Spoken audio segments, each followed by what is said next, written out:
அருமையான கர்த்தருடைய பிள்ளைகளே, இந்த காலை வேளையில் இயேசு கிறிஸ்துவினுடைய விலையேற பெற்ற வார்த்தை நமக்கு நேராய் வருகிறது.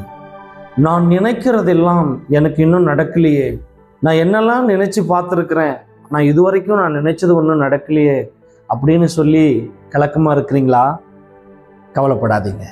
வேதம் சொல்லுகிறது, யோபுவின் புஸ்தகம் 42ஆம் அதிகாரம் 2வது வசனத்தில் யோபு அழகாய் சொன்னார். என்ன சொன்னார்? வாசித்து பாருங்கள்.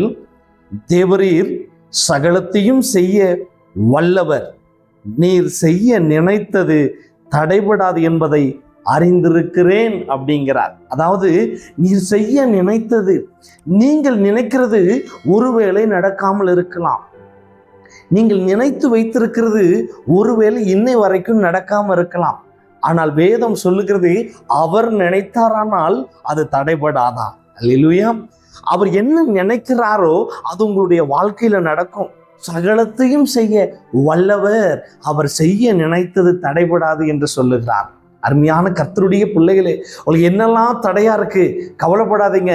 நீங்கள் நினைத்து வைத்திருக்கிறது உங்களுக்கு தடையா இருக்கலாம், நீங்கள் யோசித்து வைத்திருக்கிறது உங்களுக்கு தடையா இருக்கலாம். ஒன்றே ஒன்று மட்டும் புரிந்து கொள்ளுங்கள், நீங்கள் யோசித்து வைத்திருக்கிற அந்த காரியம் உங்களுக்கு தடையா இருக்குமானால் அது உங்களிடத்தில் வரும் பொழுது அது உங்களுக்கு கஷ்டத்தை உண்டு பண்ணும். ஆனால் தெய்வம் நினைத்து வைத்திருக்கிறது உங்களிடத்தில் வருமானால் அது உங்களை வாழ வைக்கும்.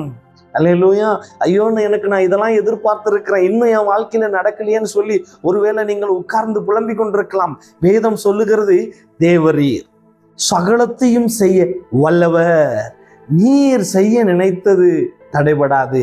உடைய நெஞ்சில கை வச்சு சொல்லுங்க, அப்பா நீர் என்னுடைய வாழ்க்கையில செய்ய நினைத்தது தடைபடாதப்பா, நீர் என்னுடைய வாழ்க்கையில தீர்மானம் பண்ணினது நடக்காம போகாதப்பா, நீ நிச்சயமா என்னுடைய வாழ்க்கையில ஒரு அற்புதத்தை செய்வீர் என்று சொல்லுங்கள்.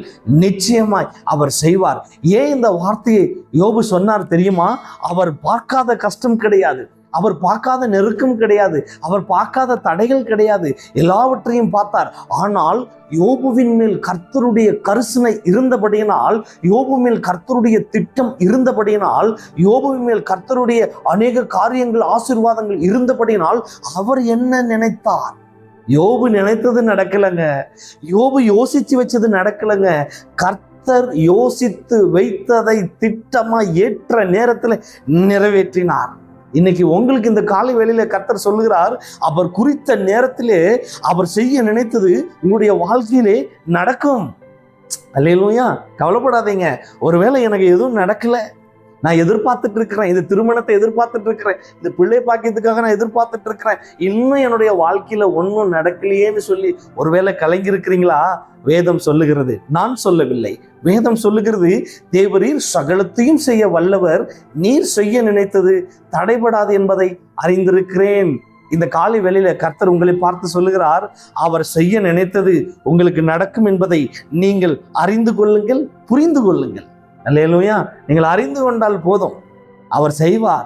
அவர் எப்ப செய்வார் என்று யாருக்கும் தெரியாது. அவருடைய நேரம் வரும், அவர் குறித்த நேரம் வரும், அவர் தீர்மானம் பண்ணின நேரம் வரும். அது வரும் பொழுது உங்களுக்கு அது ஆசீர்வாதமா இருக்குமா? அது வரும் பொழுது உங்களுக்கு ஜீவ விருட்சமா இருக்குமா? அது வரும் பொழுது அது உங்களை வாழ வைக்குமா? அல்லேலூயா. என்ன அழகா சொல்றாரு பாருங்க, அவர் மட்டும்தான் நமக்கு சகலத்தையும் செய்ய முடியுமா? சகலம்னா என்ன? இருக்கிற எல்லா ஆசீர்வாதமும், பூரணமான ஆசீர்வாதத்தையும் உங்களுக்கு அவர் கொடுக்க வல்லமை நிறைந்த பிதாவா இருக்கிறார்.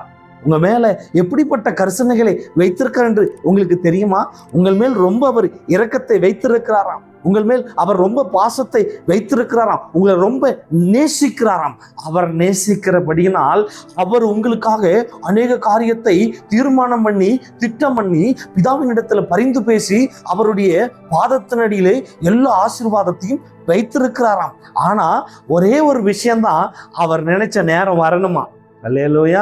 அவர் நினைச்ச நேரம் வரும் பொழுது உங்களுடைய கரத்துல கர்த்தர் அளவில்லாத ஆசீர்வாதத்தை கொடுப்பார் என்று எழுதப்பட்டிருக்கு. நான் சொல்லவில்லை, வேதம் சொல்லுது, தெய்வம் சொல்லுகிறார். என்ன அழகாய் சொல்லுகிறார் பாருங்க, நான் சகலத்தையும் செய்ய வல்லவர் தான், நான் செய்ய நினைத்தது உங்களுடைய வாழ்க்கையில தடைபடாது. அல்லேலூயா. யோபு உணர்ந்து உட்கார்ந்தது போல நீங்களும் உணர்ந்து உட்கார்ந்து பாருங்கள். கர்த்தருடைய சமூகத்தில் நிச்சயமாய் அவருடைய தீர்மானத்தின் பிரகாரம், திட்டத்தின் பிரகாரம், இந்த வேத வசனத்தின் பிரகாரம் கர்த்தர் உங்களை அபரிவிதமாய் ஆசீர்வதித்து அவர் செய்ய நினைத்து தடைபடாதபடி உடைய கரத்திலே கொடுப்பேன் என்று வாக்கு கொடுக்கிறார். இதுவரைக்கும் உங்க வாழ்க்கையில் இருந்த தடையை இயேசு கிறிஸ்து உடைத்து போட்டு மீகாவின் புஸ்தகத்தில் சொல்லப்பட்ட வசனத்தின் பிரகாரம் அவர் தடைகளை உடைக்கிறவராக உங்கள் மத்தியில பேசிக் கொண்டிருக்கிறார். நிச்சயமா உங்க தடைகளை உடைத்து அவர் இந்த வேத வசனத்தின் பிரகாரம் அவர் கொடுப்பார். அல்லேலூயா. இந்த வேத வசனத்தின் பிரகாரம் கர்த்தர் நினைச்சது தடைபடாது. ஒரு வேலை ஸ்தலத்தில் ஒரு ஆசீர்வாதம், குடும்பத்தில் ஒரு ஆசீர்வாதம், பிள்ளைகளுக்குள்ள ஒரு ஆசீர்வாதம், பிள்ளை செல்வங்களுக்குரிய ஆசீர்வாதத்தை நீங்கள் பெறுவீர்கள். அன்பின் பரிசுத்த பிதாவே, உம்முடைய கிருபைக்காக நன்றி செலுத்துறேன். நீர் செய்ய நினைத்தது தடைபடாது என்ற இந்த வேத வசனத்தின் பிரகாரம் இந்த காலை வேளையில உங்களுடைய பிள்ளைகளுக்கு உணர்த்த நீங்க கிருபை தந்தீங்க. என்னென்ன காரியம் உங்க பிள்ளைகளுக்கு தடைபட்டு போயிருக்குதோ எனக்கு தெரியாது. எந்த தடையோடு உங்க பிள்ளைகள் இந்த செய்தியை கேட்கிறாங்களோ எனக்கு தெரியாது. ஆனாலும் ஆண்டவர், இந்த வேத வசனத்தின் பிரகாரம் எல்லா தடையும் உடைத்து போட்டு நீ நிச்சயமாக உங்களுடைய பிள்ளைகளுக்கு ஒரு ஆசீர்வாதத்தை கொடுக்கும்படியாக நான் ஜெபிக்கிறேன். நீர்தான் சொன்னீர், நான் செய்ய நினைத்தது தடைபடாது என்று. ஆண்டவரே, தடைபடாதபடி நீர் உங்களுடைய பிள்ளைகளுக்கு ஆசீர்வாதத்தை கொடுங்க. கிருபையில் மறைத்துக் கொள்ளுங்க. பெரிய காரியத்தை செய்யுங்க. இயேசு கிறிஸ்துவின் அதிகாரம் நாமத்தை கொண்டு ஜெபிக்கிறேன். ஜெபம் கேளும் எங்கள் நல்ல பிதாவே. ஆமென். கர்த்தர் உங்களை ஆசீர்வதிப்பாராக.